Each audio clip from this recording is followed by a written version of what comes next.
हिंदू धर्मातील अनेक लोकविश्वास आणि पारंपरिक श्रद्धांमध्ये काळ्या कुत्र्याला अन्न देणं हे शुभ मानलं जातं. विशेषतः शनिदेवाशी संबंधित श्रद्धांमध्ये काळ्या कुत्र्याची सेवा केल्याने जीवनातील काही अडचणी ह्या कमी होतात असं म्हटलं आहे. पण अनेकांना प्रश्न पडतो की काळ्या कुत्र्याला खाऊ घातल्याने धनलाभ कसा होतो. मित्रांनो, यामागील श्रद्धा अशी आहे की जेव्हा एखादी व्यक्ती निस्वार्थ भावनेने प्राण्यांना अन्न देते तेव्हा तिच्या जीवनामध्ये सकारात्मक ऊर्जा वाढते. दान, सेवा, करुणा यांना आपल्या संस्कृतीमध्ये खूप मोठं महत्त्व दिलं आहे.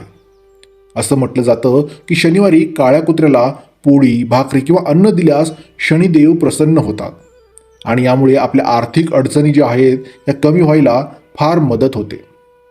पण एक गोष्ट महत्त्वाची म्हणजे केवळ खाऊ घातल्याने अचानक पैसा येणार नाही.